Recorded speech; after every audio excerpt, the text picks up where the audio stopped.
Welcome to this new edition of ARGOPulse January 2024. The end of 2023 saw a rally in bond and equity markets based on the assumption that central banks might change their monetary policy significantly in the first quarter of 2024. This optimistic scenario contributes to boosting the value of these assets, resulting in high valuations. The major central banks have decided to maintain their key rates at the same level for the third time in a row. This has shifted the focus from when the rate hike cycle will end to when the first rate cut will occur. The December Federal Open Market Committee meeting has reinforced investors' conviction in cutting rates. During this meeting, Fed members presented the dot plot, which indicates that there will be 3 rate cuts in 2024.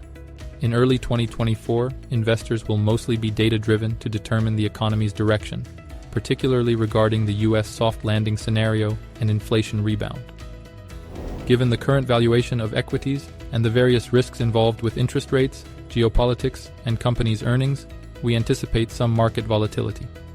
Therefore, companies with low debt levels should be favored to withstand potential headwinds. Gold remains a valuable asset that can help maintain purchasing power. With an expected rate cut and the decrease in the long-end yield curve, gold, being a non-yielding asset, will increase in value if yields decline. However, structured products like credit-linked notes should be cautiously used due to the higher credit risk involved. It is important to choose the entry point wisely. Currently, oil prices may also offer a good entry point for directional products like twin winds. There are slight changes in the risks compared to the previous month, such as weaker than expected economic growth could impact investor sentiment and lead to a revaluation of asset classes such as commodities or equities, and market expectations of the first interest rate cut may be delayed, which could lead to an upward shift in the yield curve. The corporate earnings season carries significant risks as current expectations are high. This means that it will be harder to surprise investors positively. Conversely, if results are lower than expected, investors may reprice the risk premium on the equity market. The year 2024 will be marked by many political elections. Therefore, there is a political risk of a new populist front emerging in power. The current economic situation is characterized by uncertainty, and investors are trying to anticipate the first rate cut by central banks. There are also expectations of a slowdown in economic growth, which could generate some volatility. This month, our recommendations are focused on 2 main themes.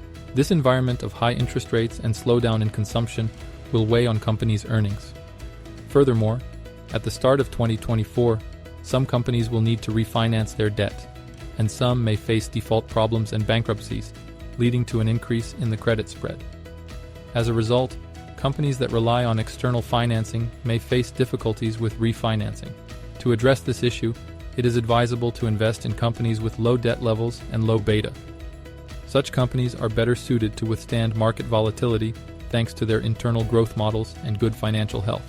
As for the second recommendation, it also aims to promote companies that can deal with the uncertainty of the current macroeconomic environment. Dividends can serve as a hedge against inflation in a total return investment. Additionally, most companies that offer dividends are low beta companies with a mature business model, enabling them to ensure dividend payment. We believe that such companies are likely to perform well in an equity market that is struggling to find a clear direction. These insights provide us with a compass for navigating the current complex financial waters. Thank you for joining us today. Until next time, stay informed and stay curious. Contact your Lincius Partners representative to explore further how to take advantage of the current market conditions.